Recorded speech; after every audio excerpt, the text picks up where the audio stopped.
or had to update. So then, okay, we gotta post the link because it's a different link than earlier.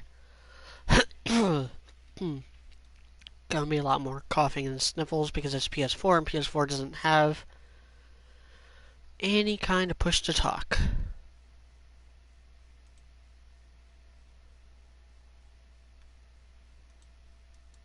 So let's pull this up.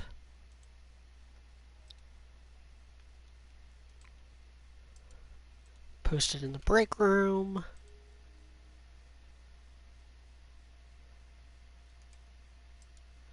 Post it in the Tundra.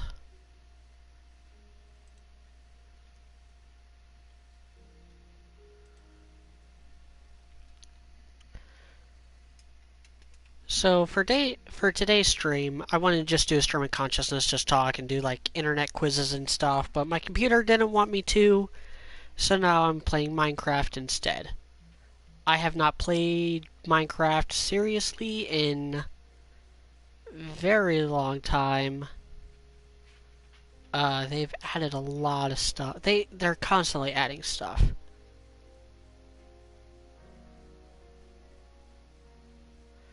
Yeah. Yeah, look at all that. Look at all that.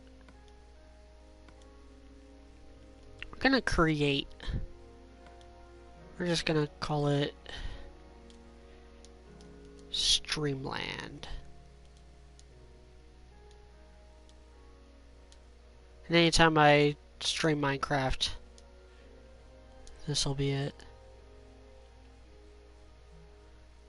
Survival easy. I only got the basic texture pack. Create new world. Alright, let's pull up the chat on my phone. Then now that I'm situated.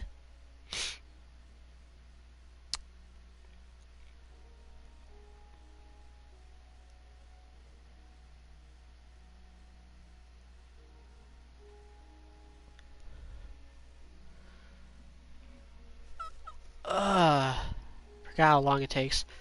I know these maps are huge and they have to randomly spawn every single asset.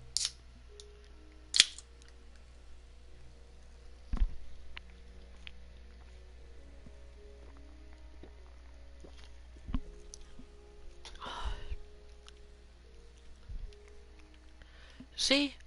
The fuck is this? What? What? What? No! I just got here. I need to find...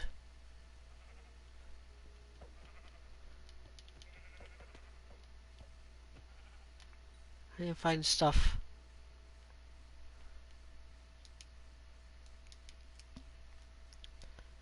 I need to find a good little... Jeez.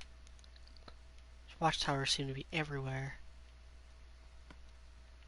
Let's take my map.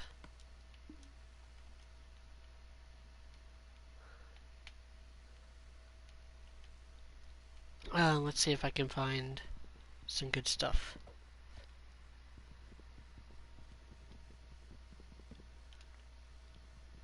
Well, finding the stuff isn't the hard part. Getting it into a useful state. To a useful, stable state.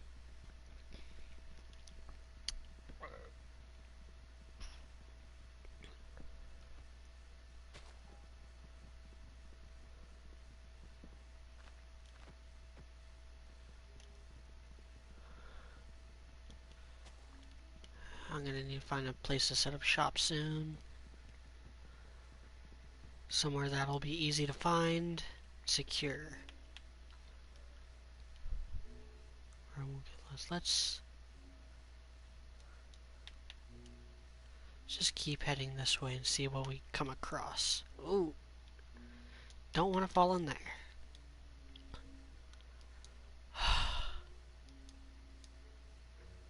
Another one of these settlements.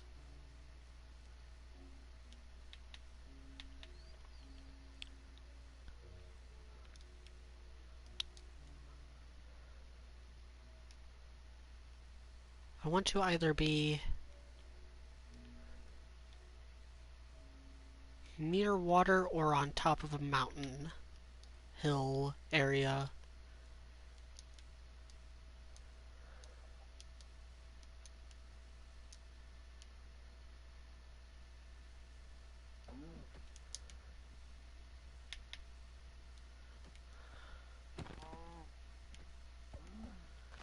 Getting some meat for later, so I'm gonna need food soon.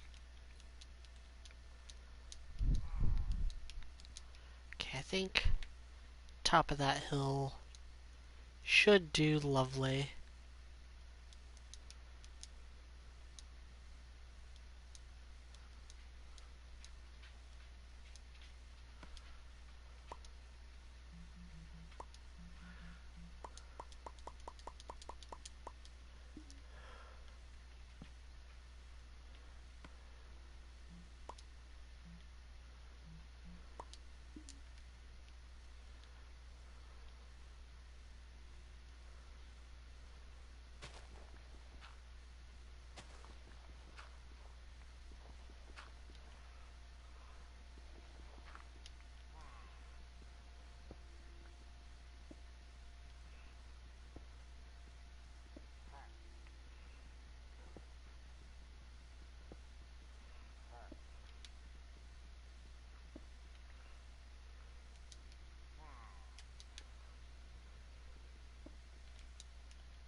Don't want to waste my pickaxe on dirt.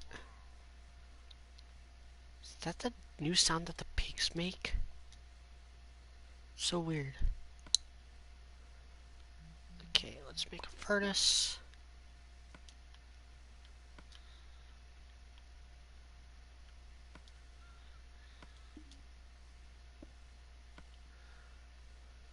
Cook me up some of this meat. Uh,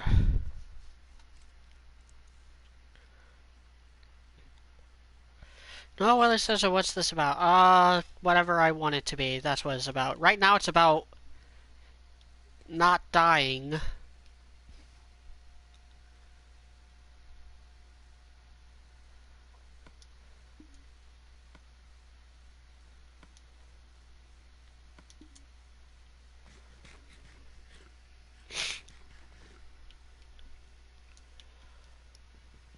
Okay.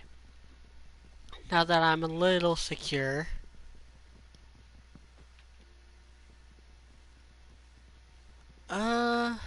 What is there to talk about?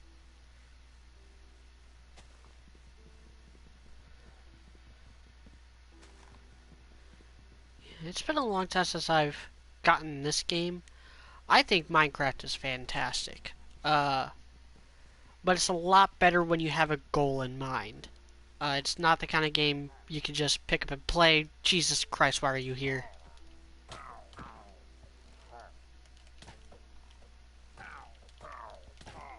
Back off, freak. Back off, back off.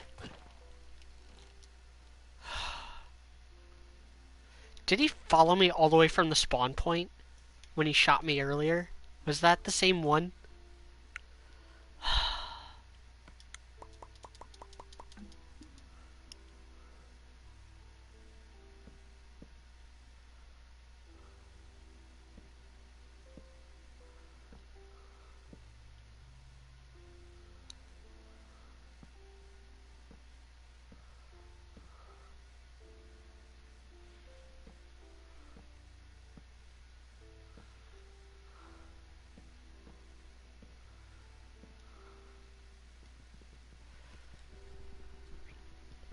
Gonna just make a little house for now. A little long house.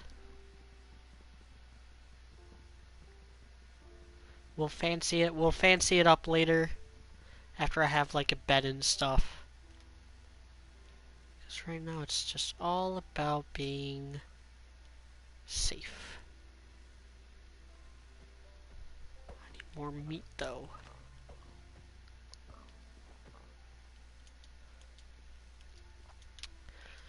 Oh yeah, I know one thing I wanted to do. And I'll do that I can do that anytime. But the Floof artist sent me this really great article. It was an interview with Gray Haddock talking about the Emmys. And I wanted to actually read that on stream.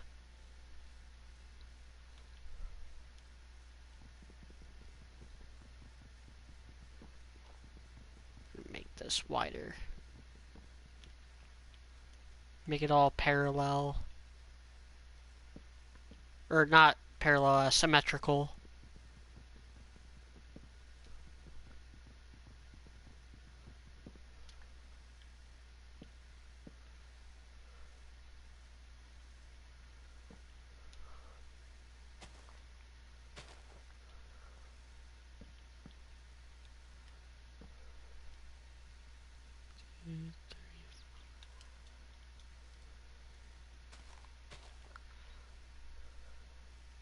All these are disappearing. I need to make a door.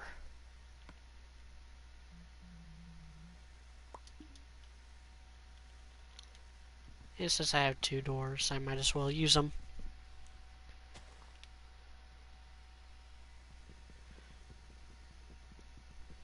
So, the great thing about Minecraft and what like puts it above other things is it's not so much the utility. The utility is a major part of its appeal. It's how it refines that utility. Because there's been a lot of copycats that have taken kind of the general Minecraft formula in a lot of different directions. And none of them that good.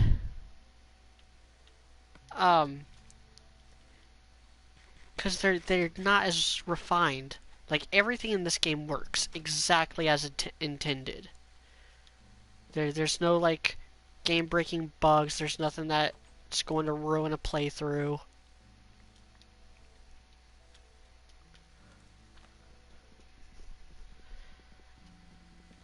It's all pretty intuitive, easy to learn, and possible to master. Those are the types of games that usually really catch on. Are the games that have a lot going on, but enough simplicity to where like even young children can just really enjoy it.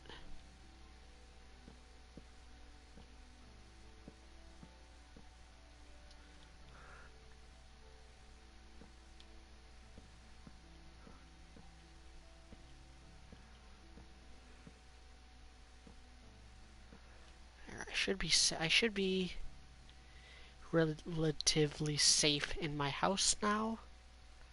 I need to find a few more sheep. Should make a sword. I'm gonna go do that. I'm gonna make a sword. A stone sword since I can.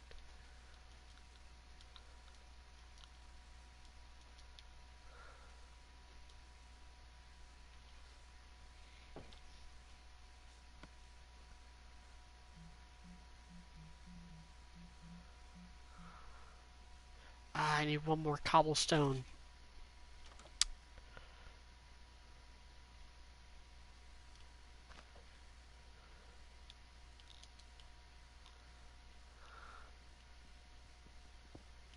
There we go.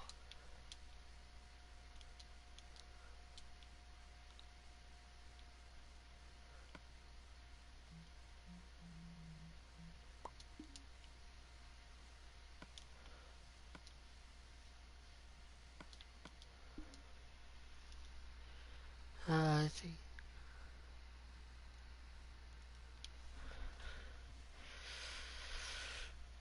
Okay, not a.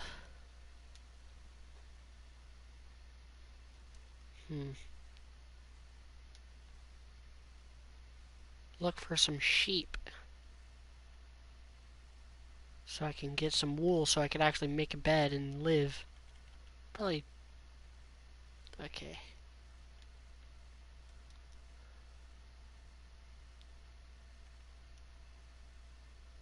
and just keep heading north. Or northish.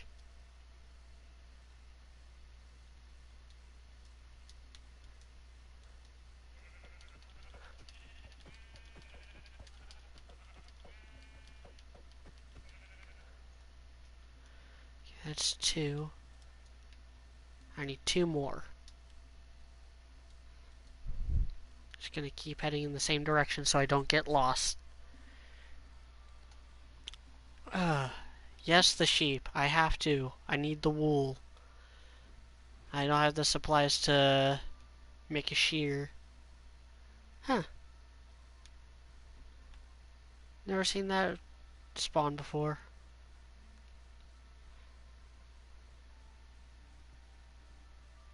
Seagrass.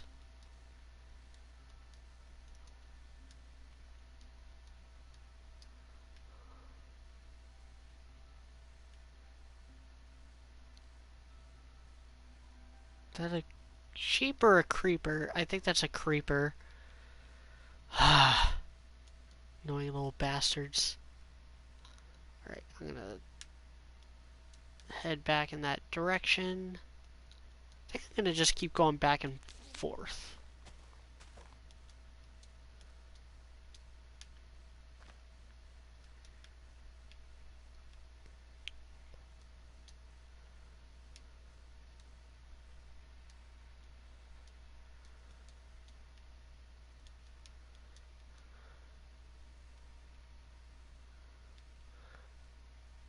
Okay, I think is it that hill that my house is on? You can create some kind of marker.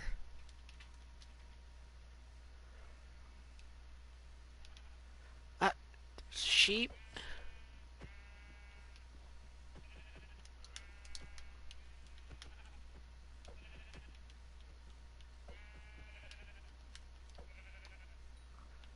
Seeing it with the wrong item.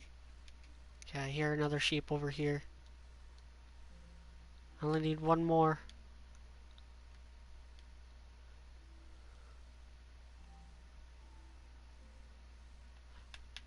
Sheep! There you are. I was wondering why it was taking so long to kill it with my sword. There we go. That's more like it. Okay, now I just gotta get back to my crafting table and make a bed. Noah Wiley asks what shows I've been watching.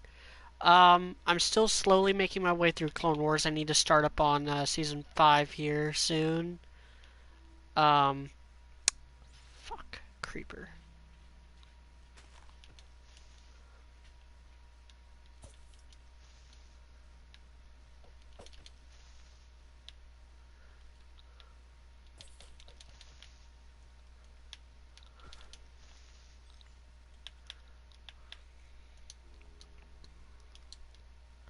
Yep, there's my house. Jump, jump, jump, jump, jump, jump.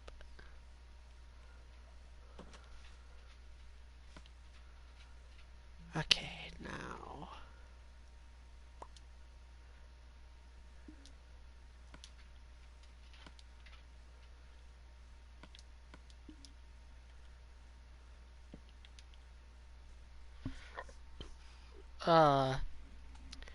I've also been watching JoJo Part 5. I've been really enjoying that.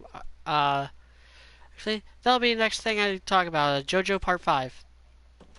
I haven't been watching really anything else aside from those 2 things.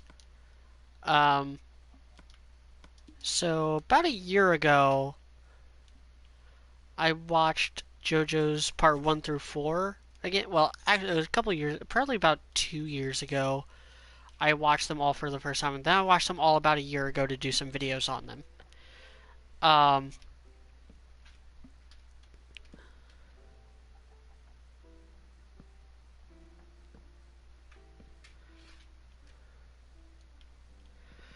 And I did the videos on them, and I didn't get the hype. I really didn't. I didn't understand the hype around part 2, especially. Like, I thought part 1 was okay. I thought part 2 was kind of insufferable. Part 3 was decent, but kind of fell apart because the main villain, Dio, is just...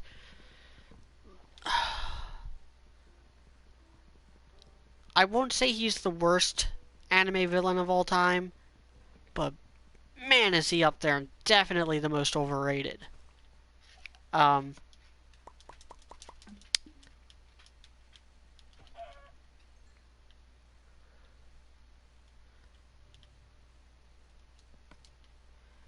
and then you got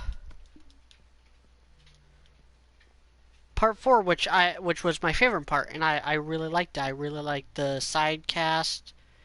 I thought the villain was like legitimately interesting, which was something I could never say about Dio with a straight face. Dio is not interesting. There's nothing there's nothing about him that you can't also say about like generic 80s movie bully villains. Like he's basically the if he was a character in It, he'd be the really generic like greasy bully character. That's who he is. Um and if you like that, why? I do not understand the appeal. So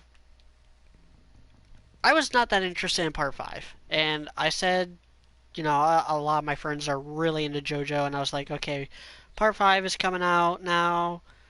I'm going to wait until it's over to start watching it. And I did. It's over now. And I just started watching it, and I'm about 12 episodes in. Uh, just recently got to the part where Narancia is fighting the tiny feet dude who could shrink things. Um, and I'm really enjoying it. I'm not digging the characters as much as I did in part 4, but I think the characters are good enough. I like them better than I like the side casts a lot more than I like the side casts in parts 1, 2, or 3. And I'm liking the powers. The powers are far from generic, and they all have like a really good utility that actually makes sense. Uh, because one of my problems with some of the earlier parts with their stands was was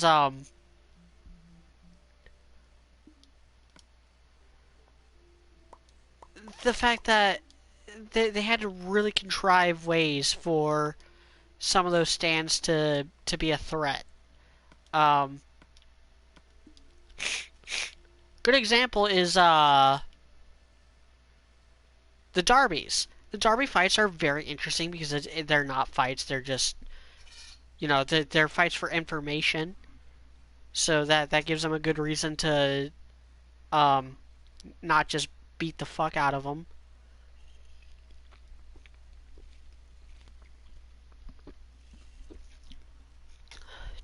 Like they actually have to genuinely get the information out of them.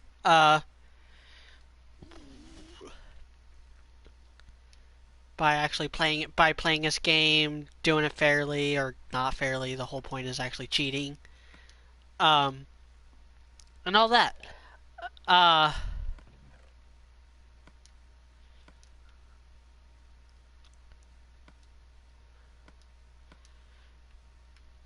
and that's the only reason why those fights were any good.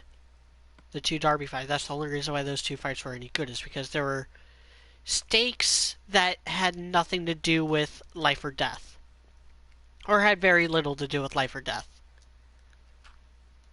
And it just put a dirt tower.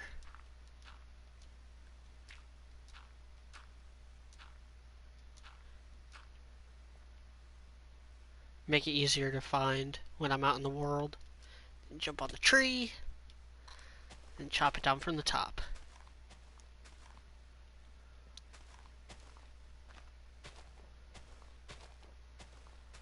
But then, similar stand or a similar type of setup, but doesn't work as well was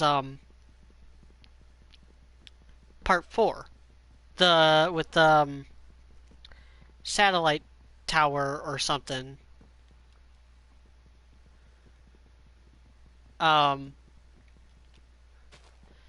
Because the only way for that to even be a fight is they have to contrive a way for Josuke to even be there to fight, because he can't move his stand. He's stuck there. Uh, he has to like trap Josuke there and kill him that way. And it just doesn't work as well. And who knows, maybe there's some fights in part 5 that are like that. I haven't gotten very far, but so far, so good on the stand abilities. They're all very versatile, very like, okay, they all have kind of a string of, a, a string of logic attached to them. Um, the only one I kind of have problems with is actually Journos, because I feel like it's two stands mashed into one. Like, Araki couldn't decide what his actual stand was, so he just like, fuck it, I'll do both. It'll be something that can create life and also something that can reflect damage.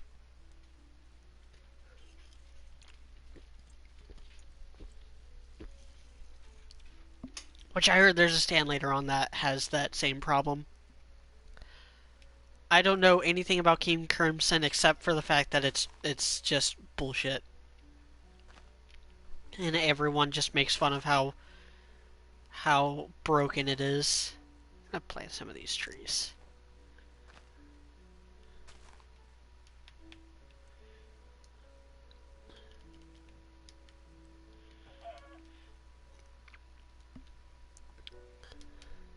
See, a lot easier to find.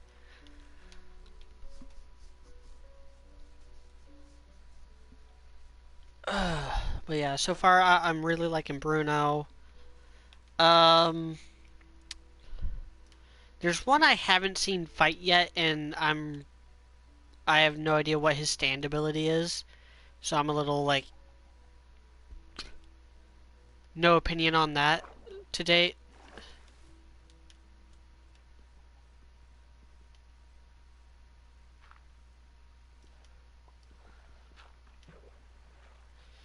That was a physics glitch. Oh goodness, there's like no way out of here without climbing up. Oh, but there's stuff here.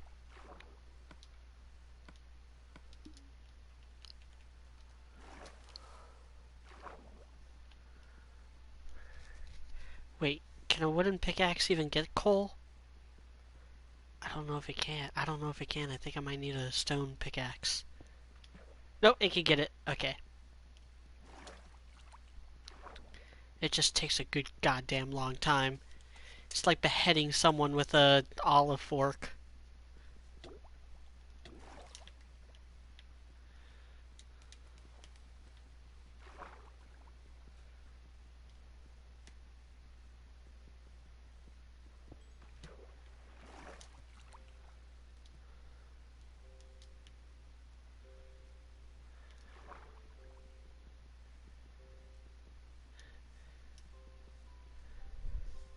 Gonna get all this coal.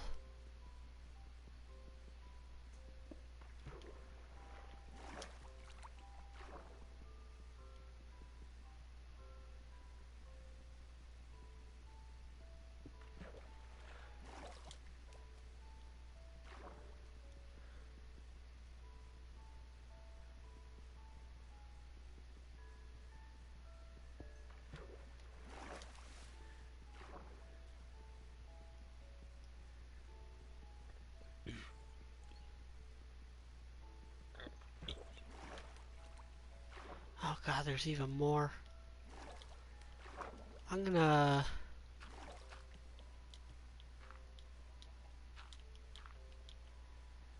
put a sock in that. Oh, it's almost nighttime anyway. Look for the dirt tower. Okay. See? Always make sure you know how to get home.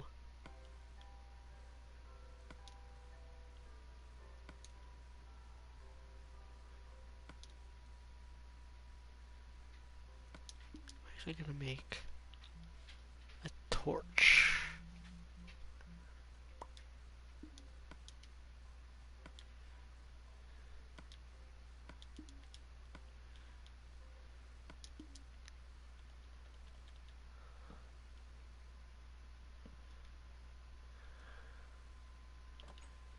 Put the other two above my door. That's better.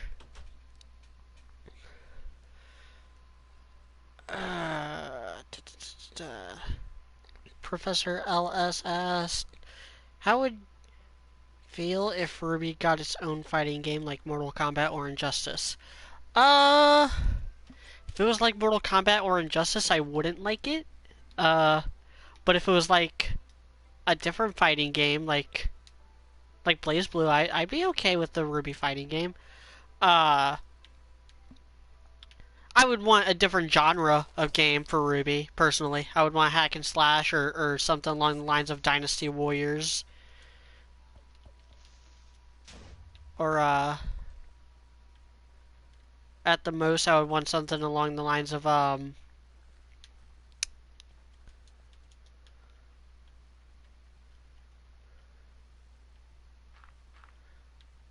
want something along the lines of like an Ultimate Alliance.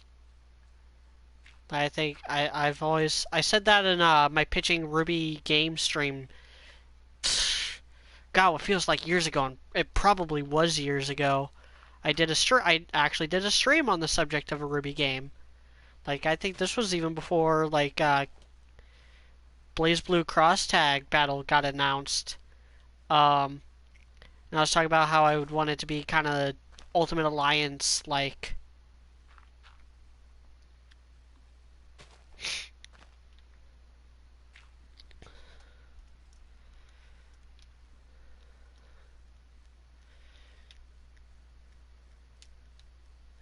Yeah, I just think that fighting games, you gotta have the tight mechanics, you gotta have the balance, you gotta have the diversity. You don't just want every single fighter to be the same. And I think that's one of RWBY's problems is that like a lot of people just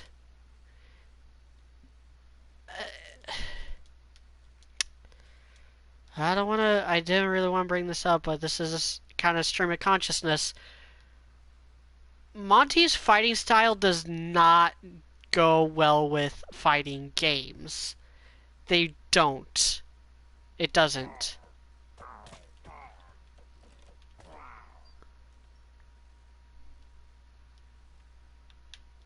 What is this? What is going on? Why did I get a trophy? Bad Omen. For 100 minutes?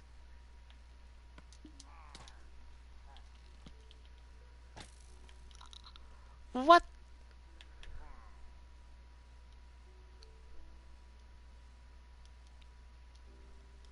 What is this? What does this do?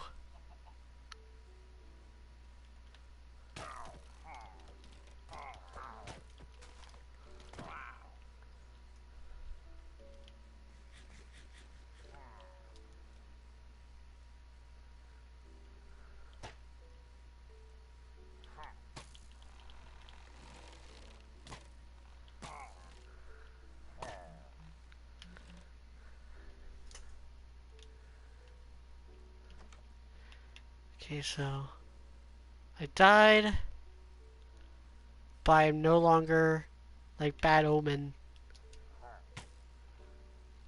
Now where's my stuff?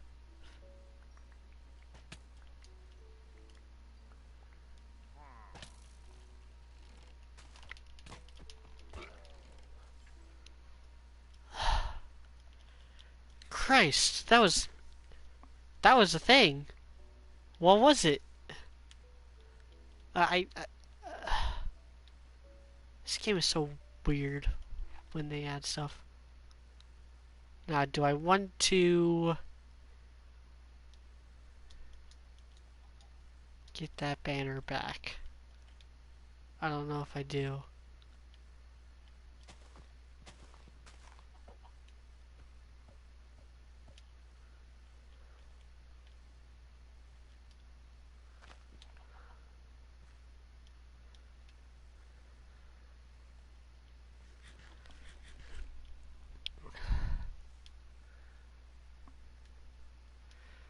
Okay.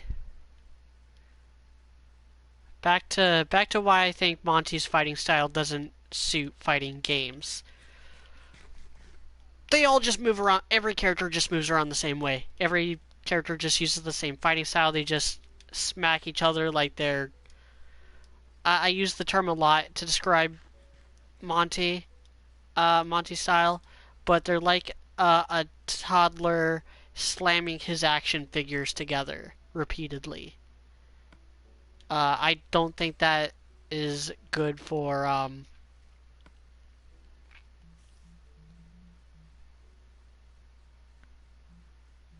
yeah, I don't think that's good for a fighting game. I think a fighting game needs something a little bit more like a little more methodical, a little more like you're really putting thought into each one of your moves. Because in a bad fighting game, an expert can lose to someone who is just mashing random buttons and getting lucky. Like, that's the mark of a bad fighting game for me.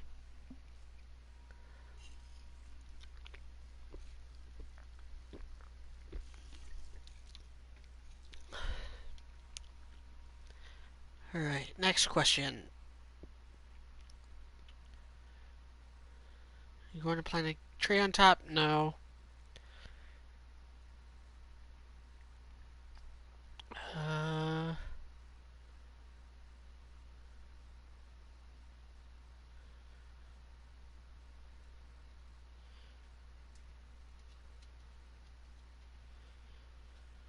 Oh, it's not that I don't like Mortal Kombat or Injustice. It's that I don't think those style of fighting games would suit Ruby.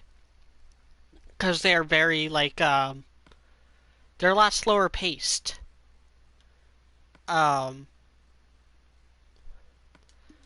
a lot more, like, visceral. Like, it's more about, like the fatalities and stuff. Now, mechanically, latter day Mortal Kombat and also Injustice are extremely shallow. Like X-ray moves, the super moves in Injustice, those things need to die. They are not fun. Well, you know, you see the cutscene once and like, ooh, cool, Superman just like punched Nightwing into the stratosphere and then slammed him back down to Earth, and somehow Nightwing survived. No, I don't want to get Bad Omen again. Oh, I did.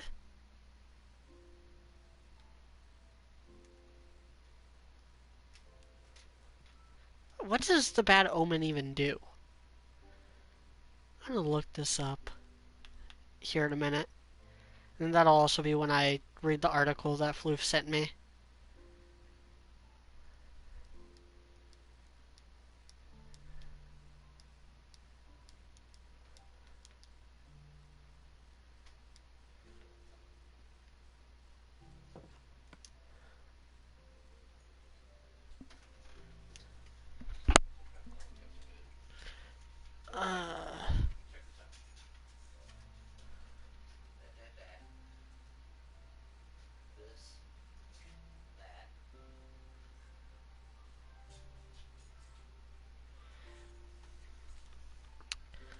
Imperator asked, have I seen the Witcher trailer recently? No, because I do not like The Witcher.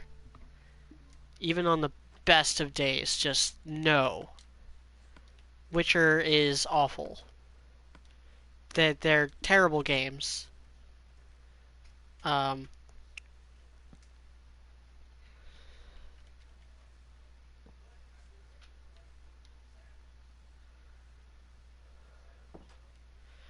I'll hide out in here.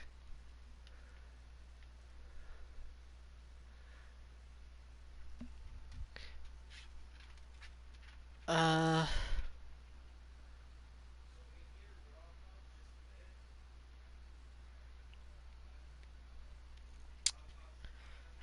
do I want to list off some of the ways that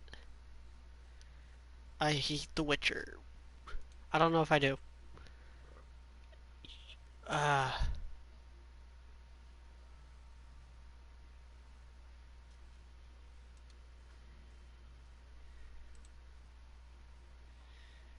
hmm.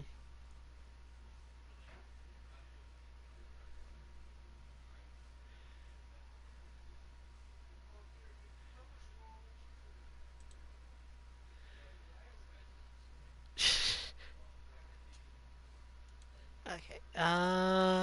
What was I gonna do? Oh yeah, go back to my DMs. I'm gonna read an article that Floof sent me.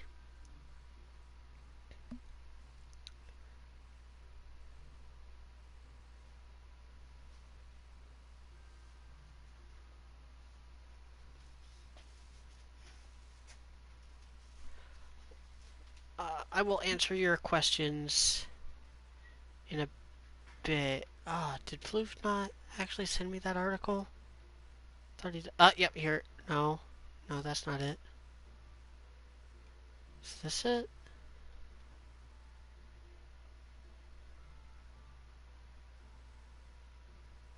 When did he send me this? Okay, yeah, yesterday. Me and Floof talked a lot yesterday, I guess. Okay. So this is on geeksofcolor.co. And it's a Gray Haddock interview about Genlock. And it's just called Genlock interview with Gray Haddock, or NYCC 2018 interview with Genlock creator Gray Haddock. Nothing special. Bold font. I'm home trying to write when I get the phone call from the show's producer saying that hey, we just heard back from Michael's team, and Michael Jordan would like to be Julian. Okay, I think that's an excerpt from later on in the interview. And this is by Saren Penrose. I think it's how it looks like all one word, so I don't know where the space is. Saren Penrose. Okay, I'm just gonna read this. Just straight up. If you haven't heard by now, Rooster Teeth's newest animation property, Genlock, will feature an A-list ensemble including Michael B. Jordan and as the lead character Julian Chase. Genlock is set 50 years in the future during a global war where Earth's last free society recruits a diverse team of young pilots to control the next generation of mecha, giant weaponized robot bodies. As if we don't know what mecha is.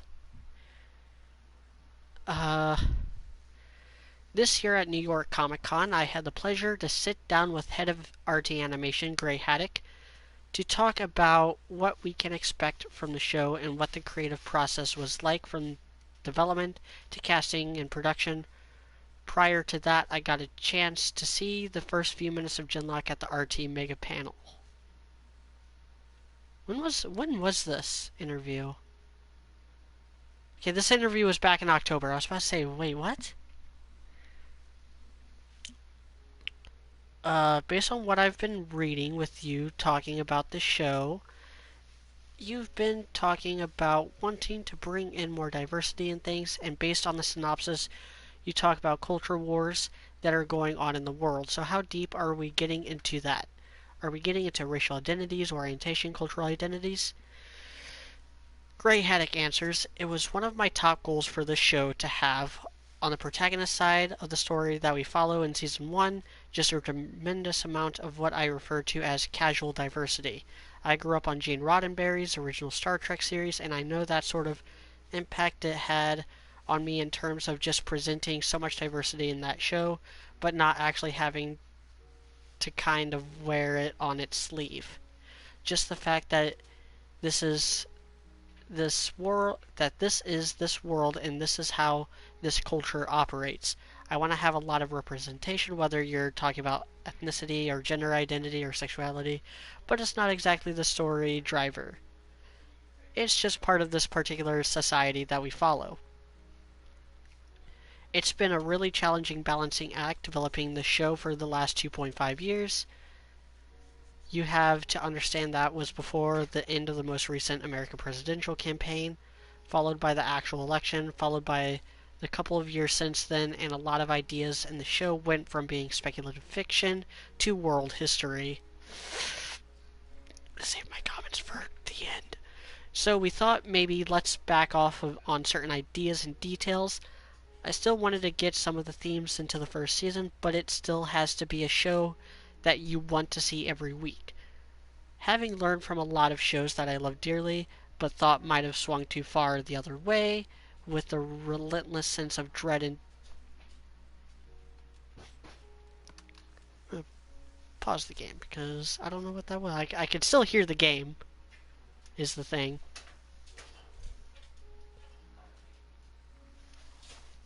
And the roommates are back to move stuff. Still want to get, having learned from a lot of shows that I love dearly, but thought might have swung too far the other way with I wanted to make sure to do something this first year that the audience would want to come back to, but I also needed it to be a show that a production crew would want to keep working on. So I think that we decided to save some details for a second season. Okay. But hopefully everyone still likes what made it on screen. So there's a couple good points in there, like backing off on certain things after it happened, after recent events.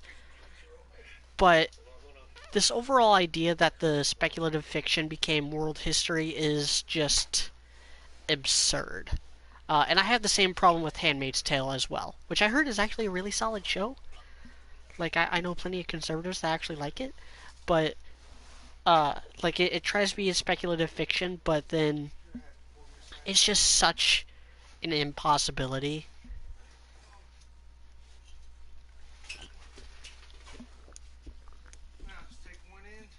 Like, people all at once overestimate and underestimate the power of the president.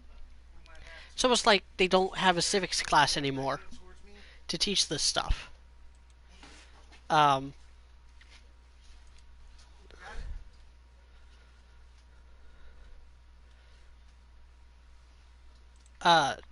Basically, like, no matter how no matter how bad of a person you think a certain president is, they do not have the kind of power or authority to ever make those types of sweeping changes. That's not how the American political system works. We're not a dictatorship, and we never will be. Hopefully. Just move that for me, old man. I'll get this up there.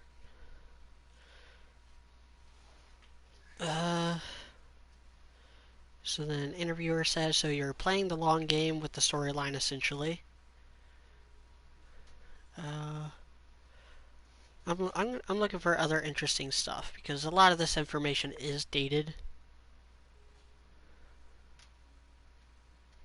Okay, that kind of answered my next question about what led to the cultural wars and the state of the world as we're coming into season 1. Talk about,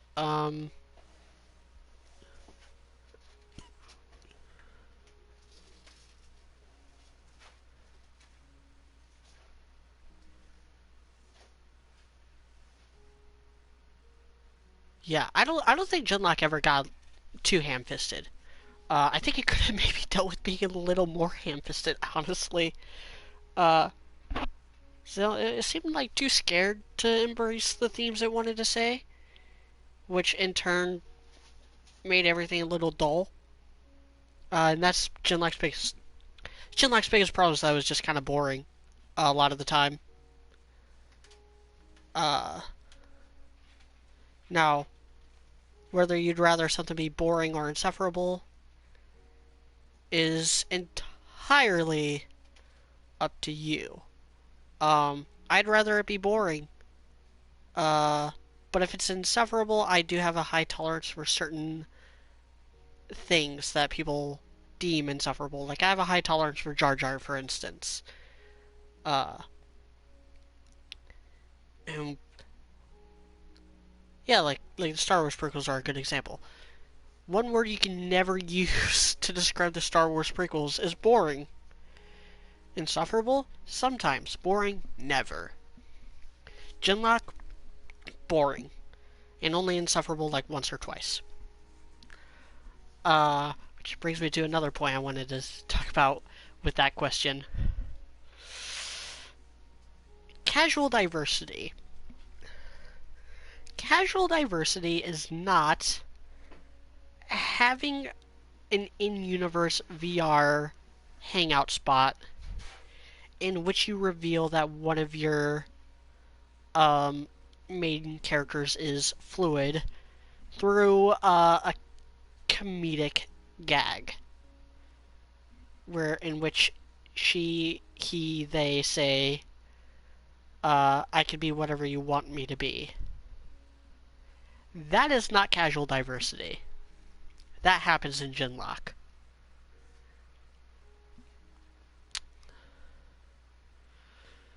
I don't think the inspiration thing or Michael B. Jordan are particularly interesting questions, and they have very long answers. Character reveals don't matter. Yeah, that was really the only question I wanted to read. Because there's a lot to unpack there. And while I'm on the subject of Genlock, for the time being, the Emmys. Now somehow, Game of Thrones season 8, good enough to get a writing Emmy. Leaving Neverland, with its complete absence of any kind of facts or reliable sources or use of court documents or anyone other than the two people who have everything to gain and nothing to lose from this, from making a cash grab like this, like that, good enough to get nominated for an Emmy. Genlock didn't even get a callback. I find that funny and also sad because Genlock is better than Leaving Neverland.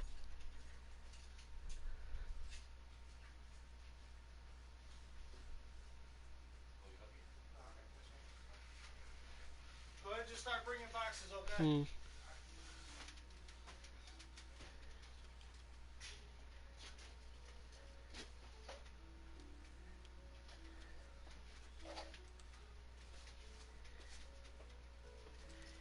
Sorry, I'm just reading some Discord stuff now.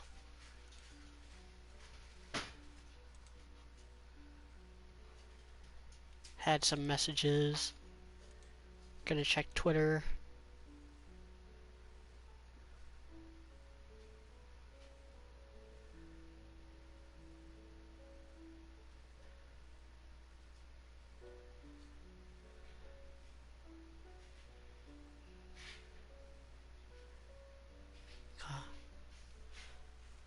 My skin is also very irritated because I had sunburn.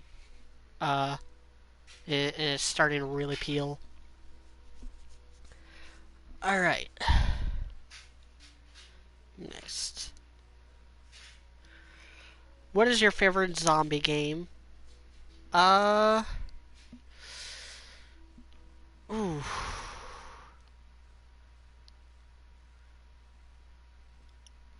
You bring up Dead Rising. I think Dead Rising is a lot of fun when you're not playing on the 72-hour mode and you're able to just like mess around.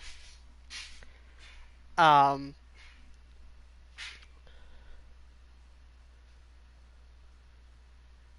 I think Dead Rising aged incredibly poorly with its gameplay. It's super clunky. The bullets, the guns are like just airsoft guns. Um,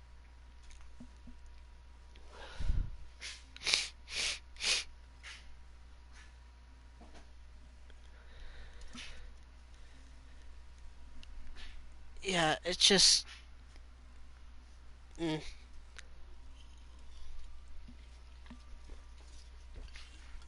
My favorite zombie game. I really go with like Resident Evil 2, um, or Resident Evil 4. One of the Resident Evil games, probably. One of the first four Resident Evils. I don't know which one. Probably four. Four is probably like the most fun, but two is my favorite in terms of like the actual use of zombies. Uh, Not that into zombies though.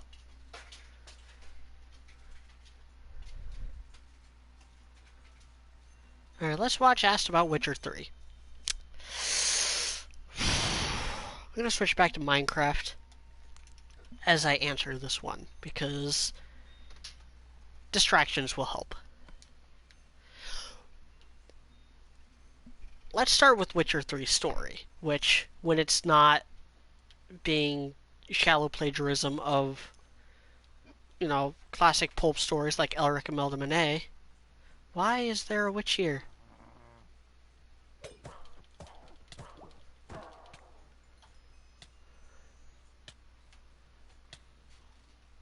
What is that? What are you? I know you. Oh, crap, crap, crap, crap.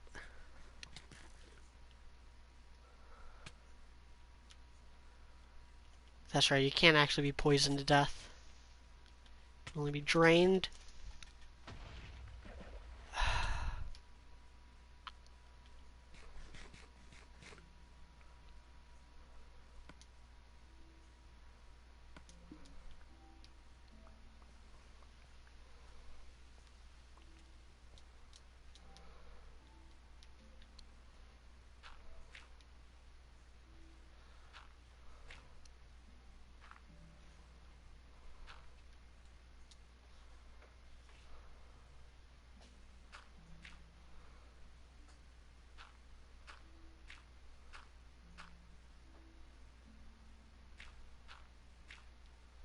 Make it harder to fall. Okay.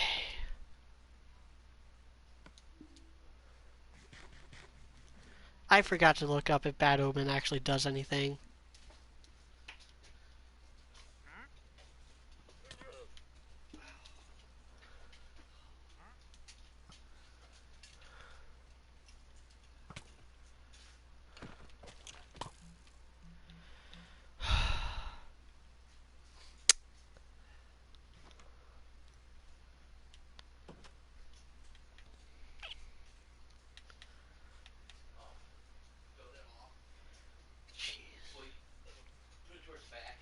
And knocked him out of the...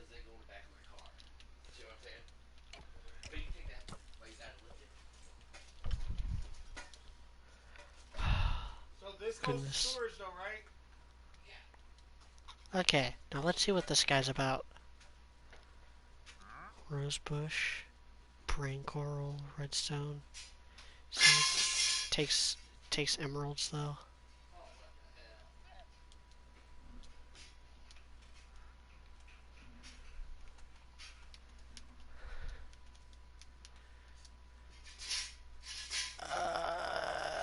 Okay, back to Witcher 3 hate. So, I can't really opine on the first two Witcher games in terms of story because I never played them. I don't know the story of those games. But I had issues with Witcher 3 mainly. Um, the story was good sometimes, and the voice acting was decent. Um, but I can never take a game seriously when everyone in the world and part of the meta narrative is saying that your character is this just awesome maverick that just like so cool and awesome and roguish, and he's his own man, and yet he like just does bitch work for pennies. Like there's an entire like side quest where you're just trying to like help someone get their freaking frying pan out of their house. Like, yeah, that's a totally optional side quest, but it's still in the game. It's still something that Geralt like does for like almost no compensation that's worth the hassle. And that's every side quest. Like, there's so many side quests that are just like you doing people favors for nothing in return because Geralt is just a bitch. Um,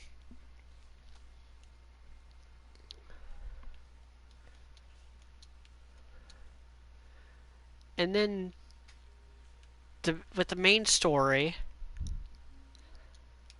a lot of my problems just stem from the gameplay loop and not so much the story itself. I'm not a fan of stories where people just keep dicking you around for no reason, and yet you somehow magically catch up to the thing you're chasing anyway. Uh,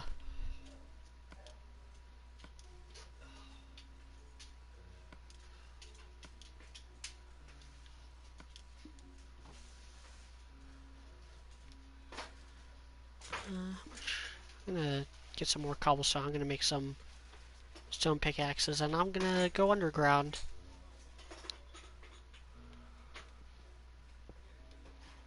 I should probably make more torches too if I'm gonna go underground.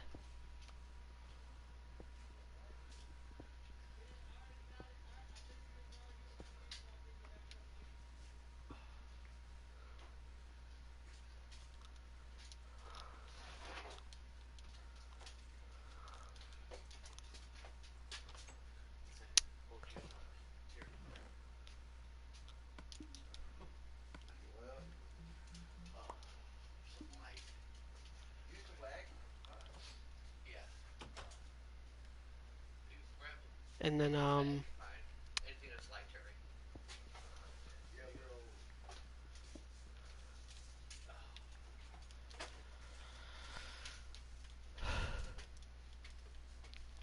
there also comes a point in the story in Witcher 3 where you find the thing you had been looking for the entire game, and then it ramps up to this climax, and it climaxes, and you have this really big, awesome battle, and then it ends, and then the game just keeps going for like another 6 or 7 hours after that. And none of the missions after that are nearly as difficult. And it really puts a damper on everything leading up because it's like, okay, why wasn't that like the end of the first act if you're gonna just artificially extend the story like this? Now for my main issues, the gameplay, namely the combat system. The combat system is broken beyond belief is the word I like to say. It's so just every single thing wrong you could do with an action RPG hybrid, The Witcher does.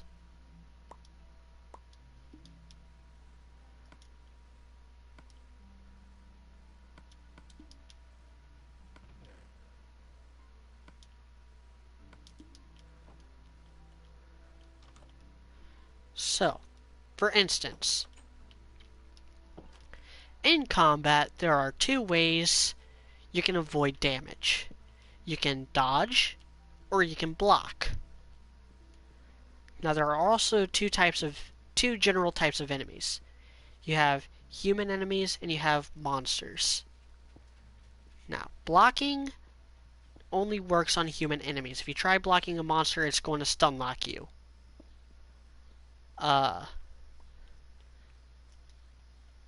And enemies are smart enough to like hit you when you're even trying to dodge, I think. I don't even think that's true. I think dodging is always just the best option for avoiding damage. Hypothetically, it is. Hypothetically, it's the only way you can avoid damage with monsters. But there's no invincibility frames. There's no leeway. And there's no real control over how far you go with each dodge, with each little sidestep. And so what this does is creates this endless loop where you're dodging a monster and you end up dodging right into another monster's attack. And you just keep getting hit over and over again. And you get stuck like that. Which not fun at all. Not fun in the slightest. Now with the blocking and the human enemies, it works just fine. It's really easy. You will the only way you will die to a human type enemy is if he's just way out of your level, and that's another type of issue that I'll get to in a minute. So then, naturally with this gameplay system, they really like thought it out to be, you know, make it a lot more fun to fight human enemies. And monsters are like that's where the challenge is. You spend, I think, 75% of the game not fighting humans and fighting monsters instead.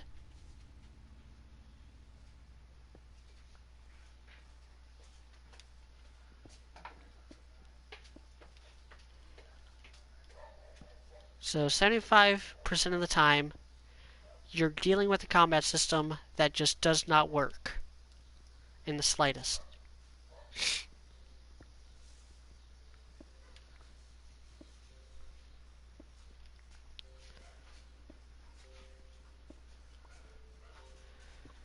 And then you have the problem that are all number crunching RPGs end up struggling with. Hack and slash games are skill based. They are reflex and skill based. It's all about comboing. It's all about knowing what button does what. You know, blocking at the right time, countering at the right time, using the right moves at the right time, so on and so forth. RPGs are all about who has the bigger stick.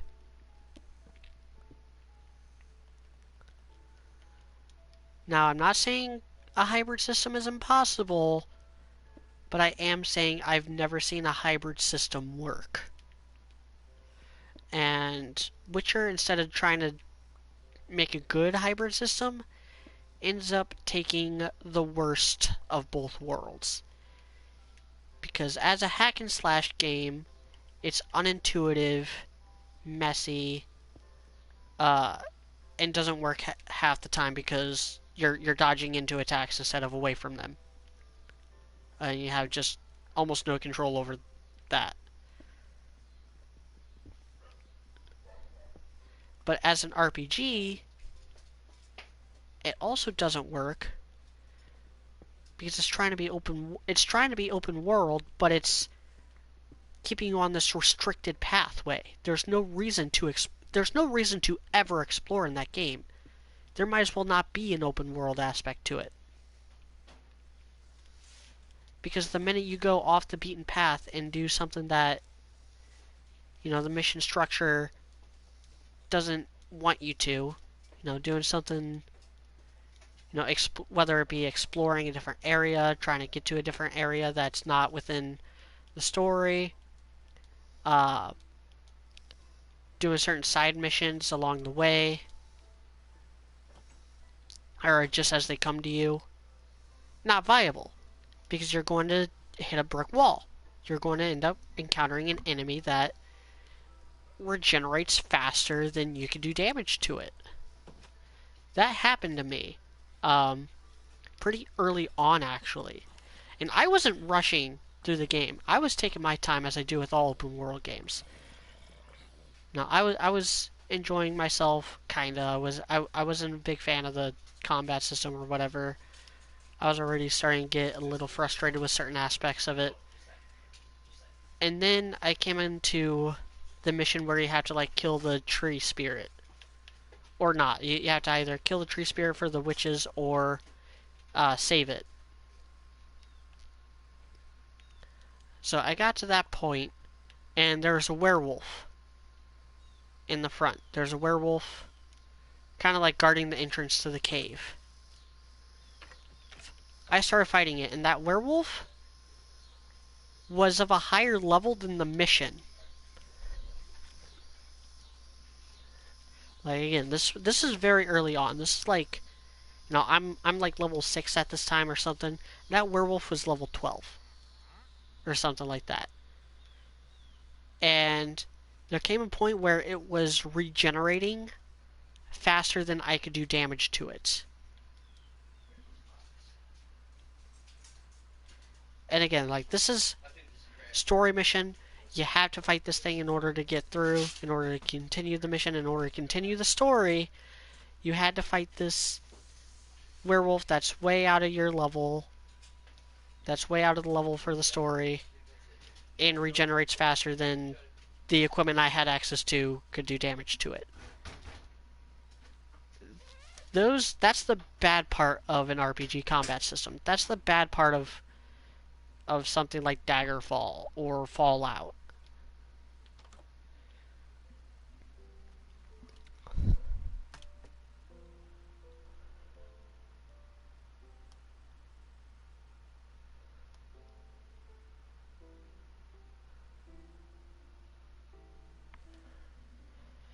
What should I do now?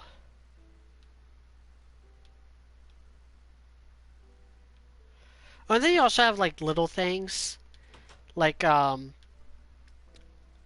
there's a path system similar to GTA, where you mark something on your map, and then on the mini map it shows like the best route to take with your horse, your steed. That stopped working a couple times. Like there's one point where it actually just kept on taking me around in circles and not anywhere near the destination.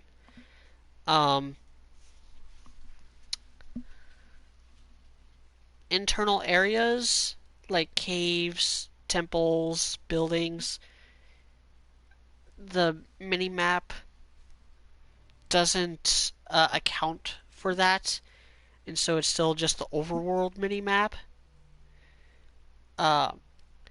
which makes those types of places impossible to navigate with the minimap. I mean, obviously you can navigate it just by like having good sense of direction and a good memory of which rooms you have and haven't been to, but there's that disconnect. And this is why I love Breath of the Wild. I love Minecraft. Like, I haven't looked at my map in a while, and I already have like a really good, so like, okay, you got mountains there, you got the village there with all the pillagers, you got jungle, here's my house, here's my marker for the house, there's a big dirt tower, there's like a bunch of trees and stuff that way that I went to before. You got merchant there, you got that big steep cliffside there. Like, I already have a pretty good idea of everything here. And it's because I don't have my map. Where the fuck did my map go? Oh. I must have dropped it one of the times I got killed and never picked it back up. See, I didn't even notice I didn't have my map because my nose wasn't shoved in it. Maybe I put it in here. Nope. I don't have a map. Oops.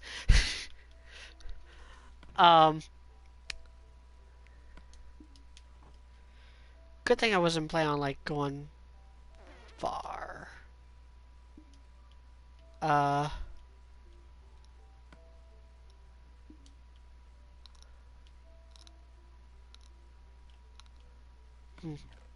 Should put some of this stuff in here too.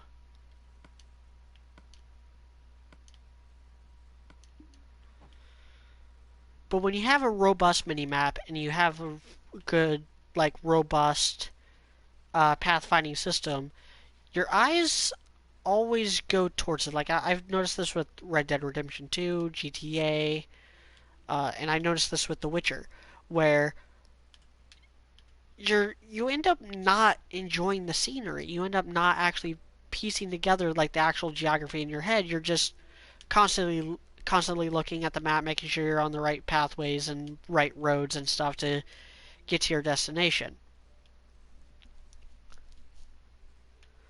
And it creates almost that reliability. Like you almost start relying on that map to even do simple things. And so when that mini map is no longer viable, like in The Witcher when you're underground, it becomes more frustrating than it should be, than it realistically would be, and certainly would be in a better game. Uh,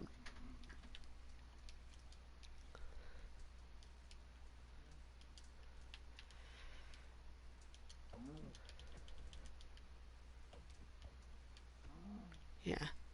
So I already talked about the combat system. I don't understand how anyone can tolerate that combat system.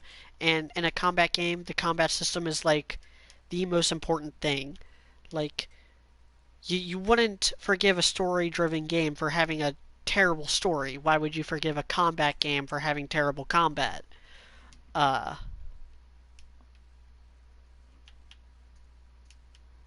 but even my grievances with the hybrid combat system and RPG number crunching aside, those bosses are an absolute joke. The Wild Hunt are the most ineffectual group of people since the freaking like three bosses from Shadows of Mordor. Which need to remind you, in Shadow of Mordor, one of the bosses you just keep spamming the stun flurry combo on in order to kill him. The second one you just have to like crawl around and keep hitting him from behind. And the third boss is literally just a quick time event. Those are the bosses in Shadows of Mordor. Uh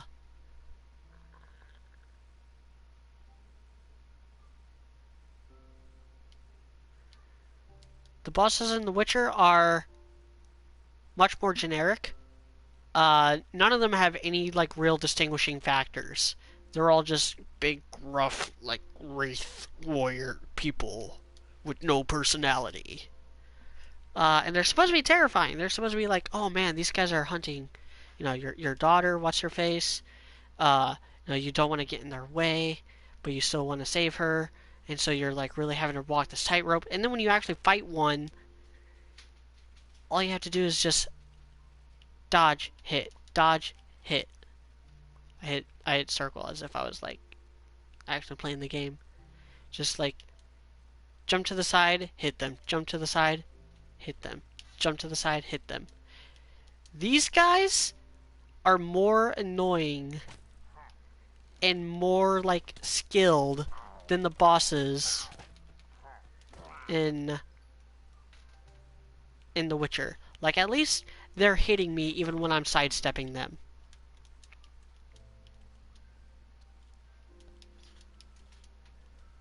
And because they take so much damage, it's literally just 15, 20 minutes to just circle, square, circle, square, circle, square, circle, square, circle, square, just over and over again until you win.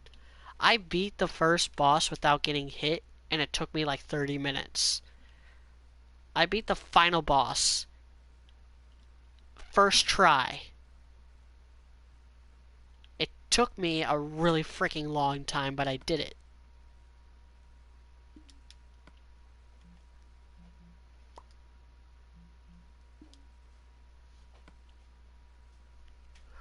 I'm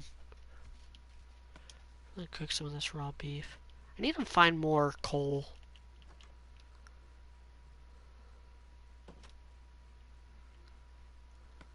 I'm gonna save though. Oh, auto saves. Uh,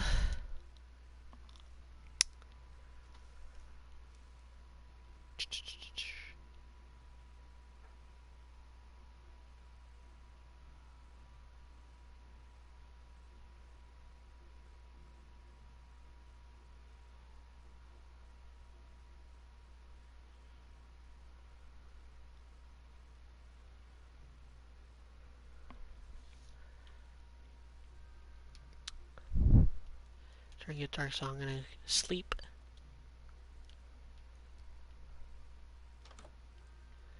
Then I'm gonna search for some coal.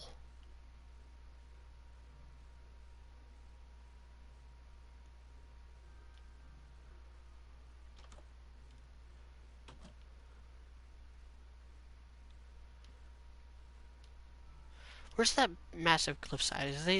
Stuff like that usually has coal in it.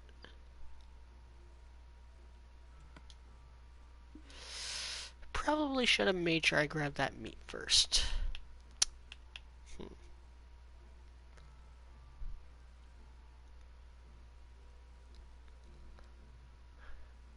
Yep, there's some coal. There's lots of coal.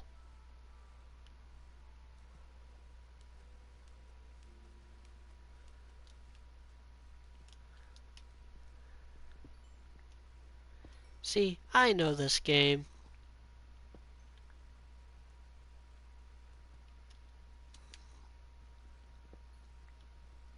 I know my Minecrafts.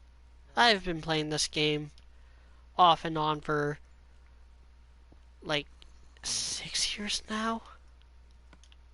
That how old this game is? When did the PS3 version come out? Because that was when I first really started playing it regularly for a while. I played on Xbox 360 with one of my dorm mates. They had it, and as soon as it came out on the PS3, I got it for that, and then spent the $5 to upgrade to the PS4 version when I got my PS4. Or when it came out on PS4. I don't know if it was. I don't know if it was like a launch title on PS4. It's been so long.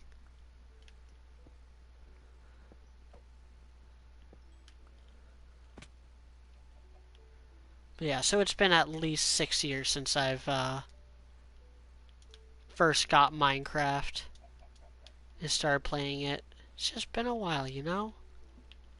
Things change. They add like crossbow enemies and like this stuff. They added this stuff like a year ago. Feels so long ago. But that was like not like andesite and diorite are like old updates. Like get on my level, scrub. I'm a scrub. I'm the scrub in that insult. I need to get on this game's level. There's the village, so yep. Dirt tower. Dirt towers are always good.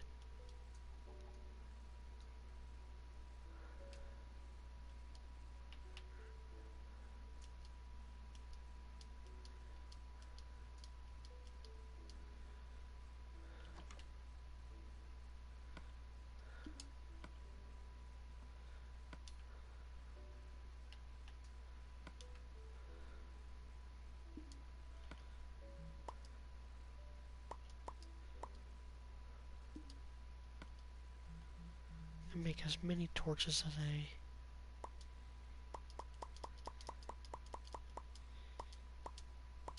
Make a full complement of torches. Put the rest of the stuff... Put the rest of the coal there. And unload the dirt. All this stuff.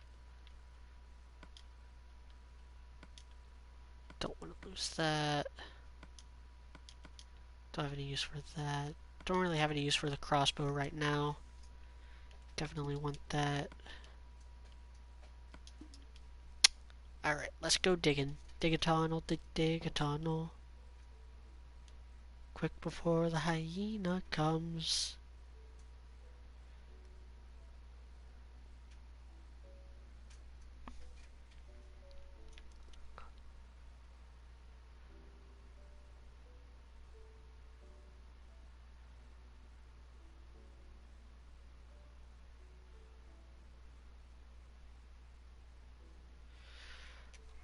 Noah Wiley asked if I've seen ReZero. No, and I don't care to. It's one of those shows where like when it was coming out, I was hearing a lot about it. I was hearing like all the hype and stuff around it, and I waited to for something to come out that interested me. I was waiting to see something from it, whether it be a GIF or a meme or a review that like pitched it to me and got me interested, and it never came. Um, I've seen plenty of memes. I've seen plenty of reviews. I've seen plenty of art, and everything I've seen from it is like, yeah, no, not about that, not interested. Which can describe a lot of anime for me. I just don't like anime most of the time. I particularly don't like edgy anime. And ReZero is pretty edgy from everything that I've seen. I'm gonna just keep digging until I hit bedrock.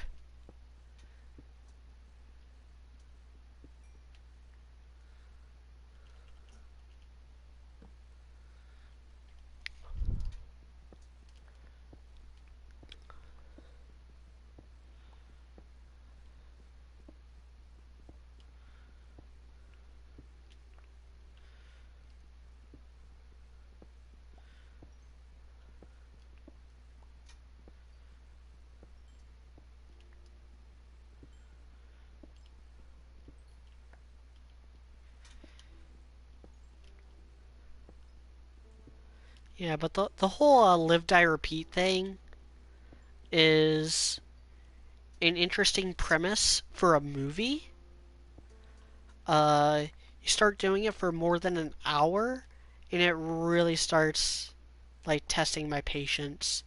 So if ReZero was just like an hour-long movie or something, I'd watch it. But it's a full-blown anime with I think like 20 something episodes. I think it was two core. Either that or had multiple seasons. But that's just like, yeah, it just does not interest me. It's kind of one of the reasons why I want to watch Isekai Quartet, and I will watch Isekai Quartet because for no other reason than I just love Konosuba. Um,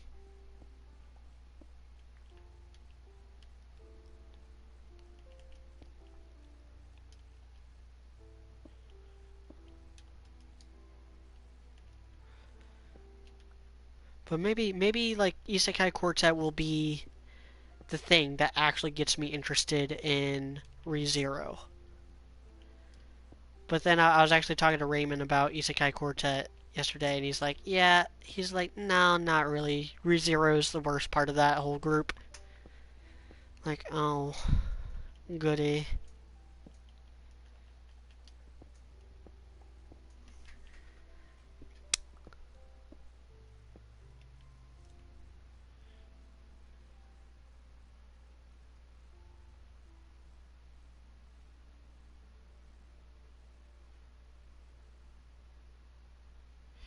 Imperator Dragon, no, I don't think Weiss is gonna reestablish any kind of monarchy. I really don't think they're gonna take her character in that direction. If anything, she goes like full communist, full like workers' rights. Starts talking like Bernie Sanders about the 1%. That's something I can talk about. Fucking Democrat debate tonight. And the one last night. Um, I've seen lots of funny memes and tweets about it. Like, I've never seen a sitting president win a debate without actually being on stage. Because all the highlights I've seen from the debate, like, yeah, Trump won last night. he was already going to be a really tough candidate to beat just because he's been doing a decent job. Now, doing a decent job, peace talks with North Korea, the whole Russian narrative blowing up in the Democrats' face. You know, Mueller ended up being a monosyllabic, like, buffoon.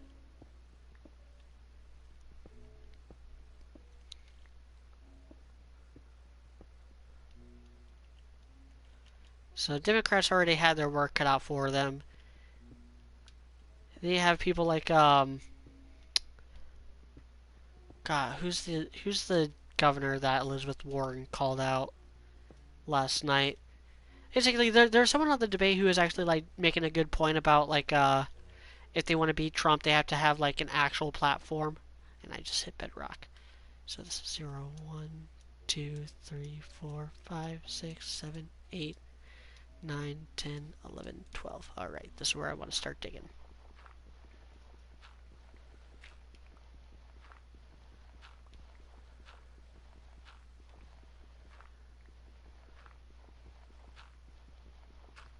So I think this is like the top of where lava spawns. Unless that's not 0 and that's 1. In which case it would actually be... That's why I said 0 though. And it's on layer 12 that that diamond and lava starts to spawn. So it's actually like the best place to have a mine.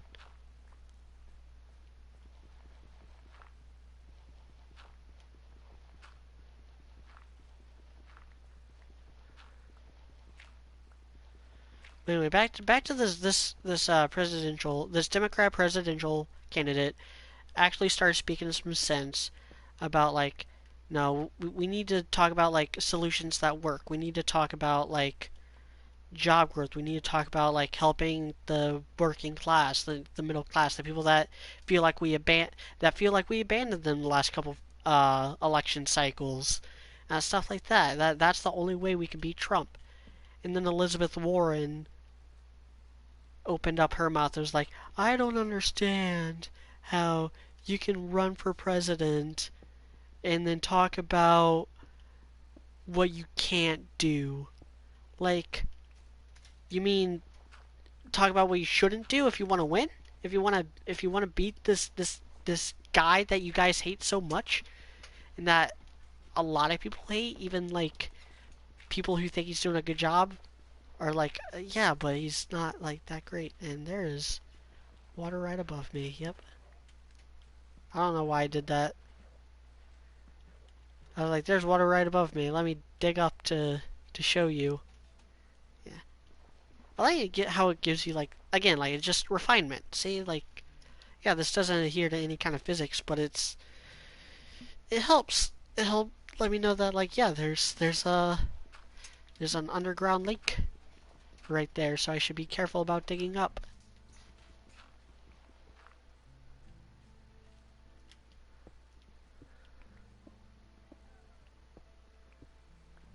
I'm gonna go until this pickaxe breaks. Just go in this general direction. Alright. Now back up.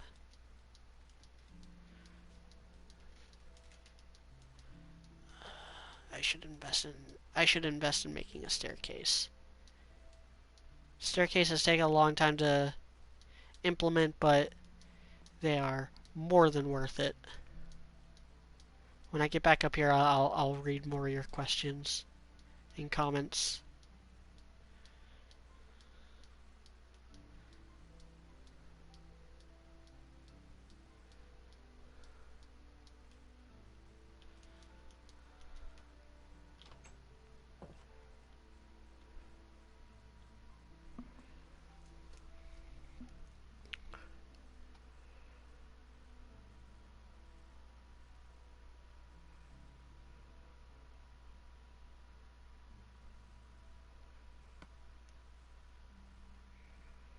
Professor Ellis asks, have you ever played Bayonetta? Yeah, I played it like when it first came out 10 years ago, almost 9 years ago now. I hate getting old.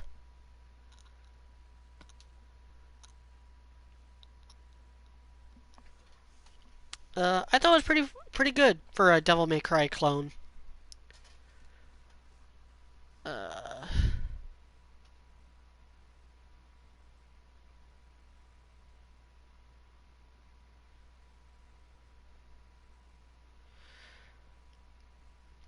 Griff asked, "Oh, did you hear that Cali passed a new law that you should have to show your tax return in the past 5 years, or they won't put you on the ballot?" Yes, I did. I don't know if I mentioned it on Twitter though, so either way, I'll talk about what I think of that. Um, Fuck California. Uh, there's no way they win this. I'm just throwing that out there. There's no way this works. It's completely unconstitutional. States are not allowed to dictate who is and isn't eligible in a general federal election. It is against the Constitution on every single level. And on the flip side, even if it was, you really want to enforce that? Let's see. Hey, Governor, what's your nuts? Who has been like fucking over Northern California for the last couple years, and turning San Francisco and LA into like the most festuous shitholes since Baltimore. Like, I'll get on that later. Remember when Detroit and Chicago were the two worst cities in America? Chicago's still down there, and Detroit's not that good either. But Detroit is kind of on the up and up, and it's doing a lot better than Baltimore, San Francisco, LA, or Chicago now. It used to be doing a lot worse.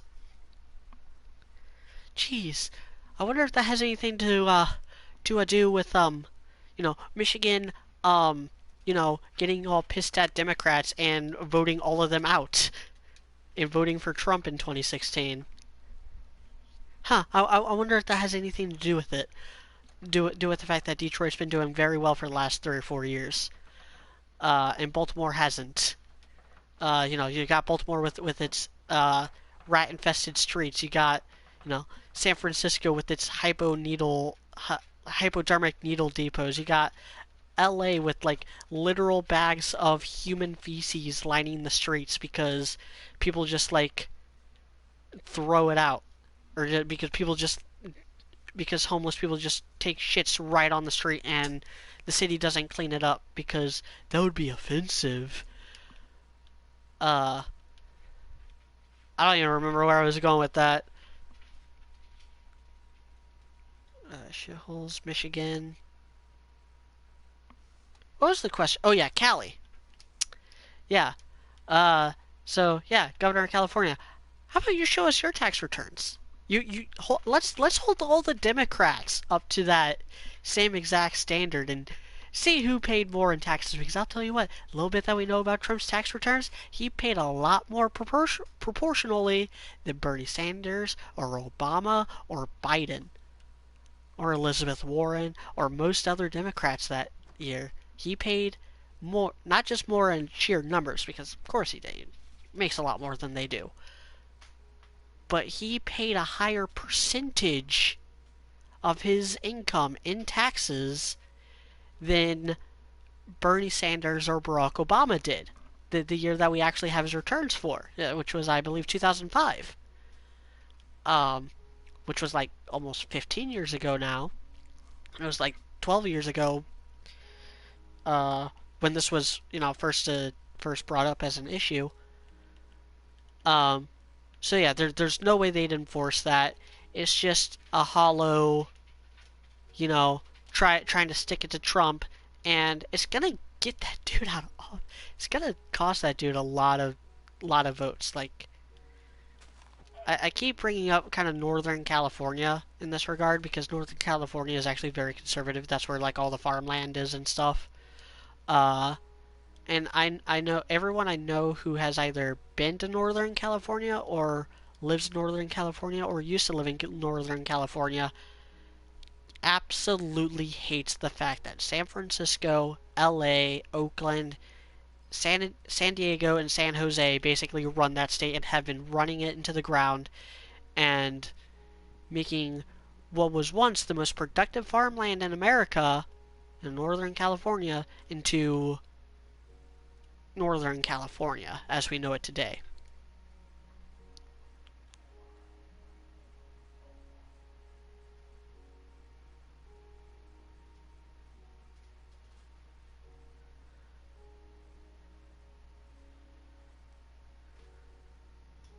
Birthday for a Queso, do you have a favorite villain? Uh, hmm.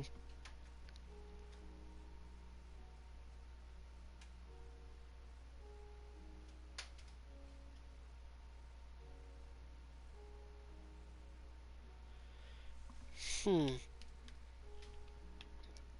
Favorite villains.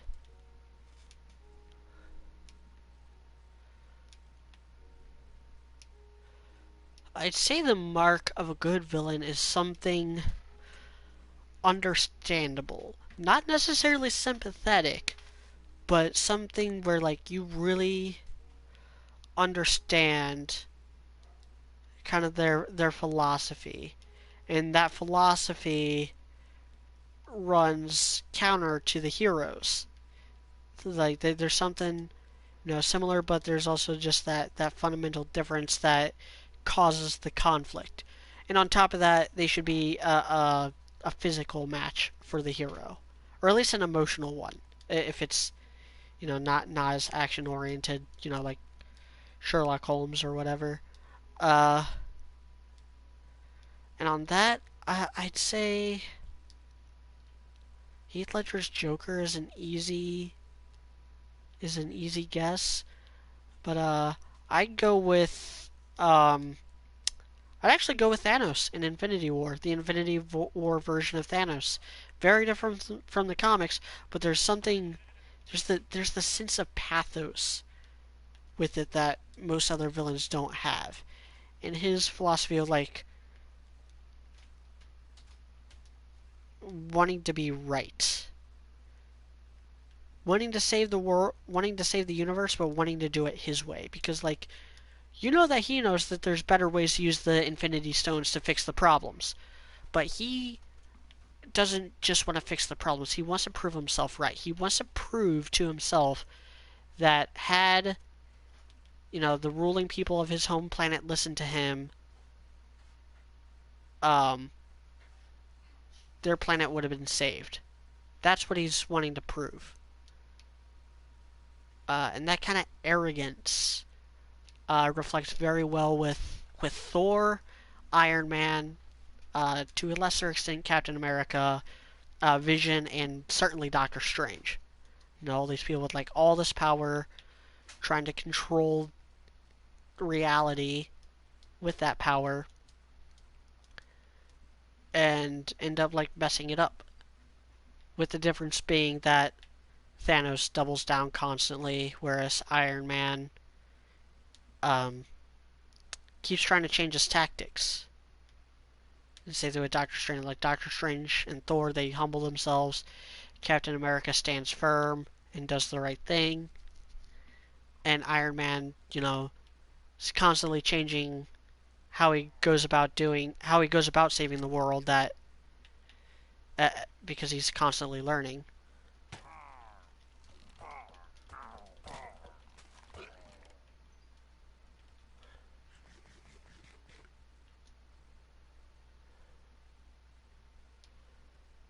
How do I make a map? I know I need like redstone, iron, paper. I need paper. I need sugar cane. So I'm gonna make a map.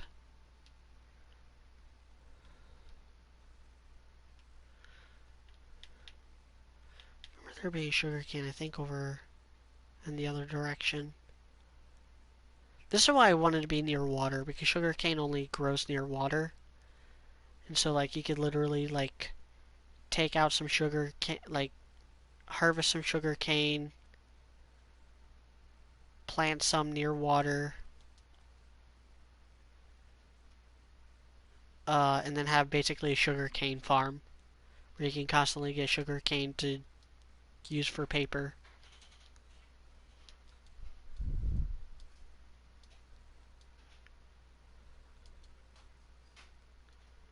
Hmm.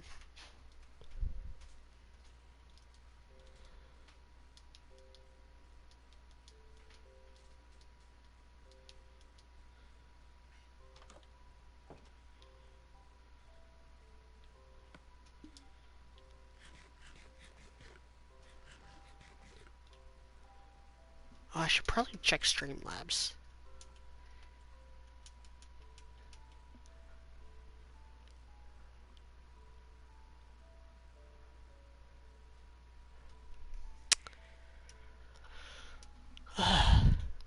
So if you don't know, you can donate to Streamlabs. Uh,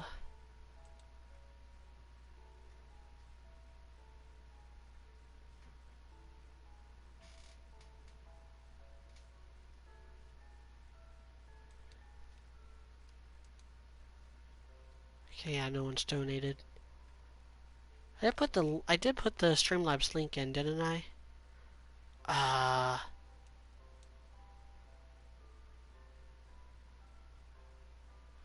oh well. Wait, can I edit the stream?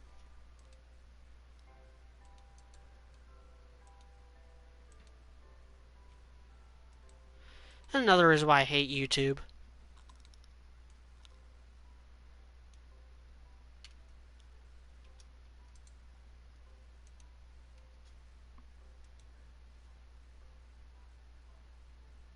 There, the link should work now. I know, big deal if no one like donates or anything. If you do, I want to be able to call you guys out and thank you guys.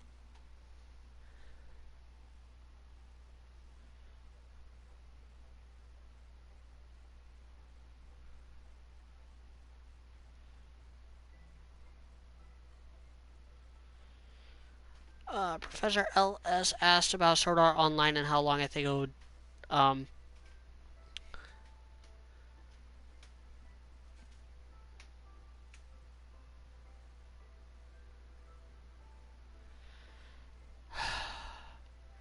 I think it's at that point where it'll kind of last forever in one form or another, because it's such an ubiquitous like concept that they could just keep throwing in reboots and remakes and add in new writers and directors and spin-offs like Gundam. It's kind of reached Gundam level like popularity.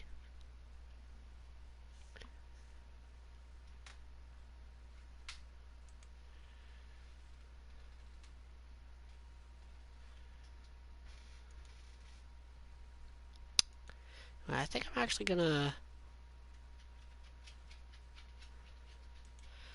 I'm actually gonna call it a night. I've been streaming for how long?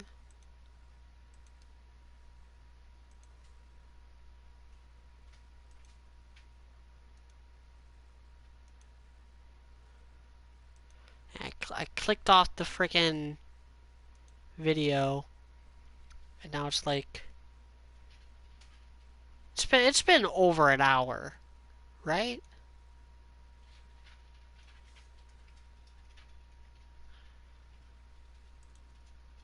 It's been like 2.5 since I did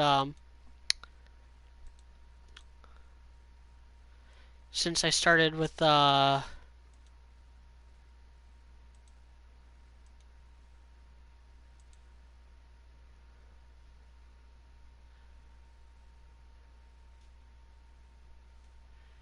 yeah.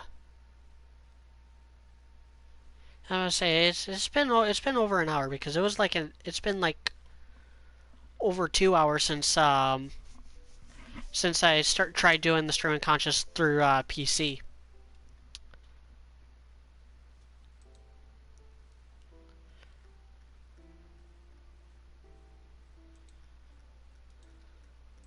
So yeah, I think I'm gonna call it a night.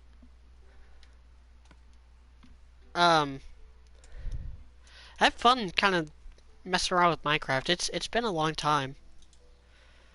Uh,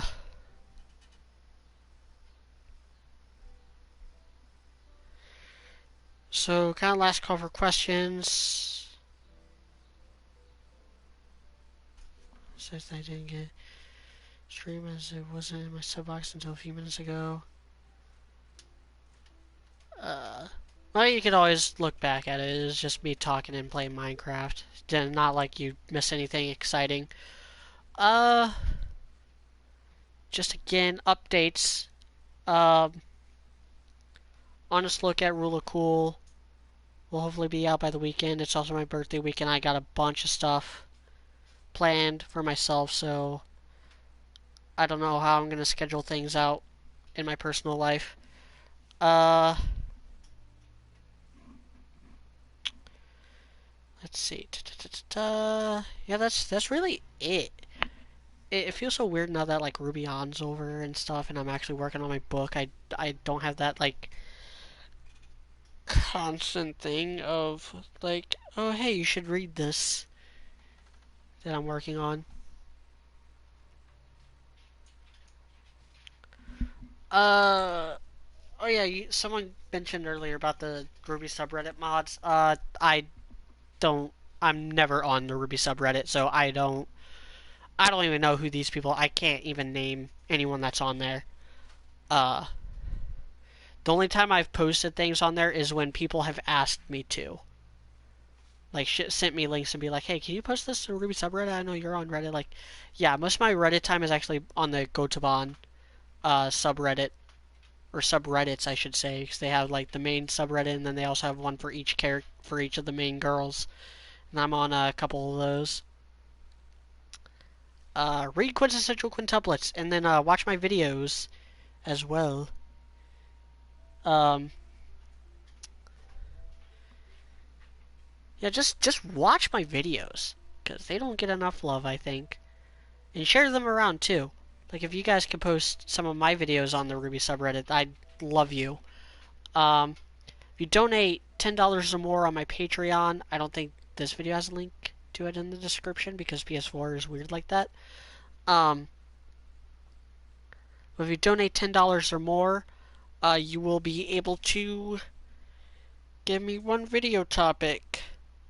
Where like I'll actually have to watch.